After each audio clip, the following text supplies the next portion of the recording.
que nous ne pouvons nulle part, nous ne pouvons jamais encourager l'impunité.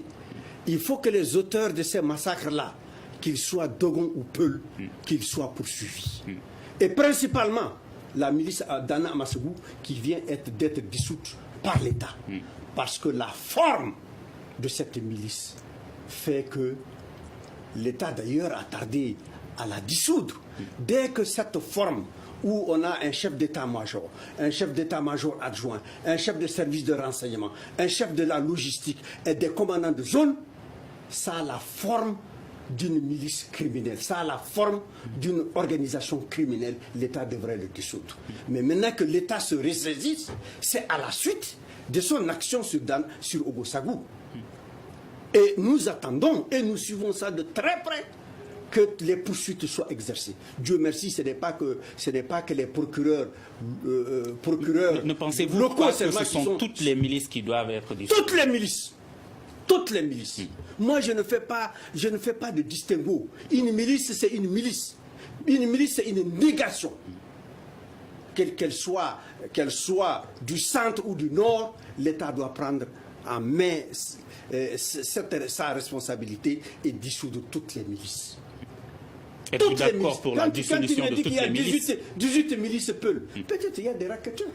Il n'y en a pas. D'accord. Est-ce que vous êtes d'accord, Marcelin, pour la dissolution de toutes les milices? Nous sommes tellement d'accord, seulement que nous avons été surpris par ce comportement de l'État, de prendre une décision hâtive, tout simplement. Tabital Poulakou a demandé à l'État de faire dissoudre notre mouvement d'Anna Amassagou. Et nous sommes derrière l'État. Quand l'État dit que ça ne se fait pas, il n'y a aucun problème. Non, mais ce qui est sûr, vous ne reconnaissez pas. Non, je viens. Voilà. Mais ce qui est sûr, Dana existe et existera. Nul ne peut faire disparaître Dana. Ça, c'est très clair. Ça, c'est à vie. Nous allons mourir, d'autres vont continuer. Pourquoi? Parce que c'est culturel, c'est naturel. Avec des armes? Dana a toujours son arme. Dana a toujours son fusil de chasse.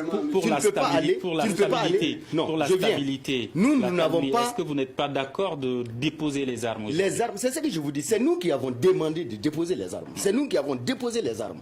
Mais nous, on ne va pas accepter que nous, on dépose les armes et que nos ennemis ne déposent pas. Si toutes les milices déposent les armes, est-ce que merci. vous êtes Si d'accord à toutes le les faire? milices déposent, mais il n'y a pas de problème.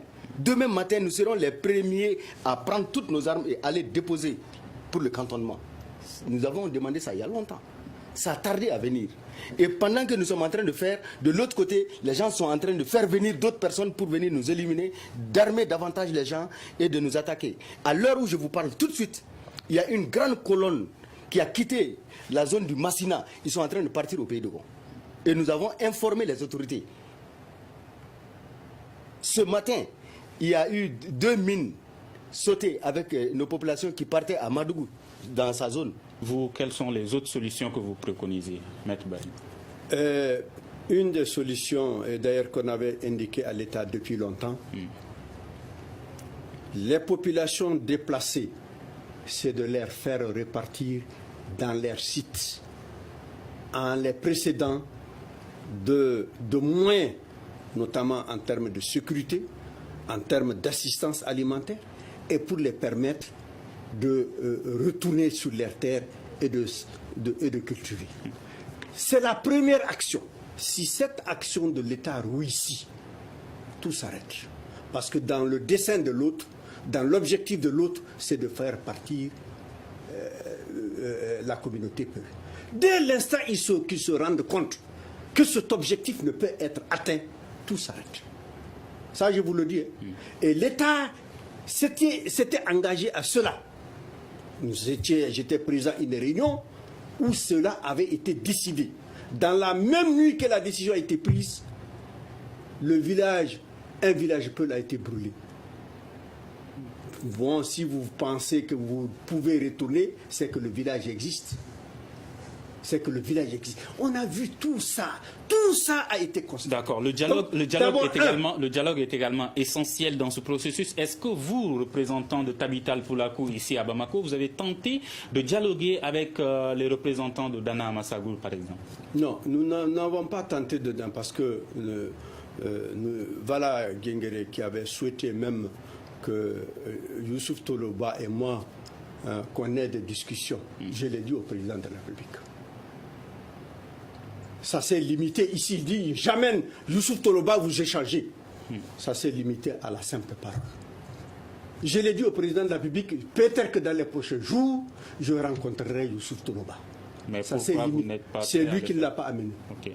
Deuxièmement, Tabital Poulakou discute avec Guina Dogon.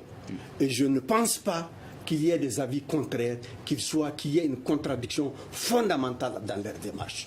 Mieux, il y a Irganda qui également s'en occupe. Le dialogue, il est permanent, il continue. Mais c'est au niveau local que malheureusement, c'est difficile de faire passer. Êtes-vous en train de dire que vous ne maîtrisez pas vos troupes au niveau local? Mais non, nous n'avons pas de troupes. C'est ce que vous croyez, nous n'avons pas de troupes. Non, c'est une question, je ne crois rien. Non, donc, changez le mot. Je n'aime pas ce mot, parce que je n'ai pas de troupes, moi. Nous n'avons pas de troupes. Nous avons nos communautés, notre devoir, c'est de faire en sorte qu'ils soient sécurisés, qu'ils soient protégés. Est-ce que ces communautés vous écoutent? Oui, elles écoutent. Bien sûr, elles écoutent. Mais malheureusement, nous avons affaire... Pourquoi le problème se trouve au niveau local alors? Le problème, c'est les agissements de Dana Massagou, que l'État vient de dissoudre. D'accord. Voilà. Est-ce que vous êtes prêts pour ce dialogue? Nous sommes permanemment dans le dialogue. Mais de l'autre côté, nous ne voyons pas de volonté. Tabital Poulakou... Il dit tout de suite que le problème se situe surtout au niveau local. Est-ce qu'au niveau local, vous êtes écouté par les populations? Ah oui, aujourd'hui, le pays Dogon est fier de Dana Massagou. Il n'y a pas de pays Dogon, s'il te plaît. Ça, c'est très clair. Voilà. Ça, c'est le pays Dogon, là, c'est pas vous qui l'avez créé. C'est créé bien avant. D'accord.